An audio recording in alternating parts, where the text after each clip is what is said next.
Pernah nggak sih kalian ngerasa kok uang di dompet rasanya makin cepat habis? Atau mungkin kalian pernah dengar cerita dari orang tua atau kakek nenek tentang harga sebungkus nasi yang dulu cuma Rp500, sekarang bisa jadi Rp15.000. Nah, hari ini kita akan bahas fenomena menarik yang mempengaruhi kehidupan kita sehari-hari. Mengapa uang bisa kehilangan nilainya?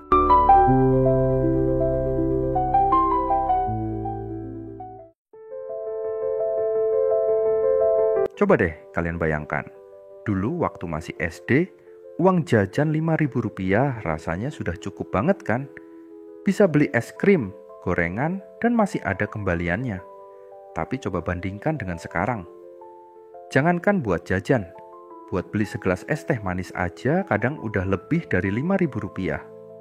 Nah, fenomena ini sebenarnya bukan cuma terjadi di Indonesia loh, tapi di seluruh dunia. Menariknya, penurunan nilai uang ini bukan karena uangnya yang berubah secara fisik.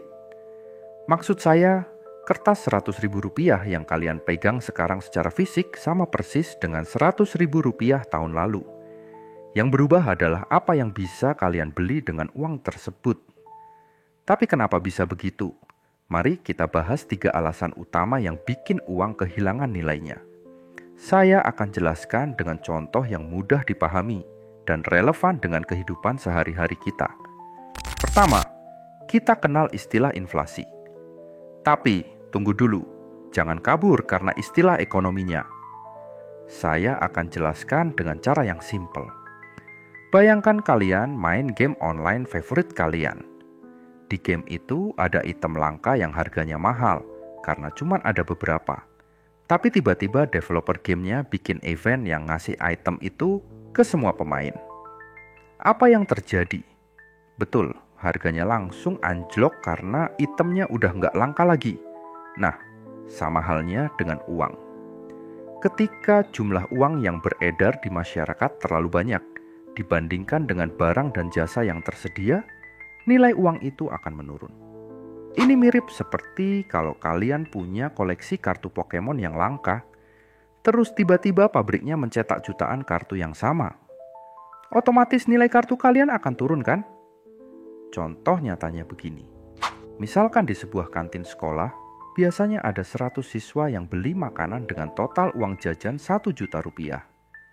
Tapi suatu hari, orang tua murid pada bonus dan ngasih uang jajan dobel ke anak-anaknya. Jadinya ada Rp2.000.000 yang beredar, padahal jumlah makanan di kantin tetap sama. Apa yang terjadi? Yup, penjual makanan akan naikin harga karena mereka tahu siswa punya uang lebih. Alasan kedua adalah masalah kepercayaan masyarakat terhadap mata uang. Ini mungkin agak abstrak, tapi coba saya kasih contoh yang lebih dekat. Kalian pernah main monopoli? Uang monopoli itu cuma kertas biasa kan? Tapi selama kita main, kita anggap itu punya nilai. Kenapa? Karena semua pemain percaya dan setuju bahwa uang itu bisa dipakai buat beli properti dalam permainan. Mata uang negara juga begitu. Nilainya bergantung pada kepercayaan masyarakat dan stabilitas ekonomi serta politik negara tersebut. Kalau ada isu negatif tentang ekonomi atau politik yang enggak stabil, orang-orang bisa jadi panik dan mulai nuker uang mereka dengan dolar atau emas. Akibatnya, nilai mata uang akan turun. Ini mirip seperti kalau ada gosip bahwa sebuah bank akan bangkrut. Meskipun belum tentu benar, tapi kalau banyak nasabah yang panik dan berbondong-bondong narik uang mereka, bank itu bisa beneran kolaps. Dalam skala yang lebih besar, hal yang sama bisa terjadi pada mata uang suatu negara. Alasan ketiga adalah kebijakan moneter yang kurang tepat dari bank sentral. Oke, ini kedengarannya complicated, tapi sebenarnya simple kok. Bayangkan kalian jadi admin grup WA kelas. Kalian punya kekuatan buat nambahin atau kurangin member grup kan? Nah, bank sentral itu kayak admin grup yang punya wewenang untuk mengatur jumlah uang yang beredar di masyarakat.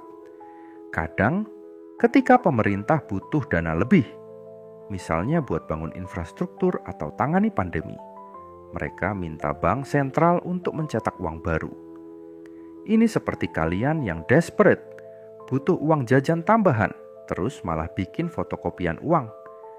Yang mana ini ilegal ya, jangan ditiru. Masalahnya apa? Ya sama seperti contoh kantin tadi. Kalau uang yang beredar kebanyakan, nilainya akan turun. Menariknya, penurunan nilai uang ini bukan hal yang selalu buruk loh. Inflasi dalam jumlah kecil, sekitar 2-3% per tahun, justru dianggap sehat untuk ekonomi. Ini mendorong orang untuk tidak menimbun uang terlalu lama dan lebih baik digunakan untuk investasi atau konsumsi yang produktif. Tapi ya itu, kalau kebanyakan juga nggak bagus. Nah, sekarang pertanyaannya, apa yang bisa kita lakukan sebagai individu untuk menghadapi fenomena ini? Pertama, kita perlu sadar bahwa menyimpan uang dalam bentuk tunai dalam jangka panjang mungkin bukan ide yang bagus. Kenapa? Ya karena nilainya akan terus menurun seiring waktu. Kedua, kita bisa mulai belajar tentang investasi. Nggak perlu langsung yang rumit-rumit, bisa dimulai dari hal sederhana seperti deposito atau reksadana. Yang penting, uang kita bisa berlari lebih kencang dari laju inflasi. Ingat ya, investasi juga ada resikonya, jadi pastikan kalian pelajari dulu dengan baik sebelum memutuskan untuk berinvestasi. Ketiga, tingkatkan skill dan produktivitas diri. Kenapa? Karena ketika nilai uang menurun, yang bisa menyelamatkan kita adalah kemampuan untuk menghasilkan lebih banyak uang. Ini bisa lewat upgrade skill, cari side hustle, atau bahkan mulai bisnis sendiri. Sebelum mengakhiri video ini, saya mau ajak kalian berpikir sejenak. Coba deh kalian ingat-ingat, berapa harga jajanan favorit kalian waktu SD? Berapa harganya sekarang? Perbedaannya signifikan kan? Nah, sekarang bayangkan 10 tahun ke depan, kira-kira berapa ya harganya? Gimana? Menarik kan? Kalau kalian suka dengan konten seperti ini, jangan lupa untuk like, komen, dan share video ini ke teman-teman kalian.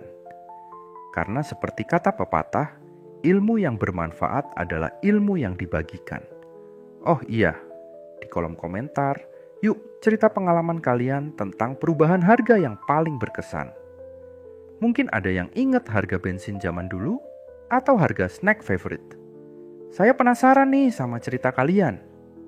Akhir kata, ingat bahwa memahami kenapa uang bisa kehilangan nilai itu penting.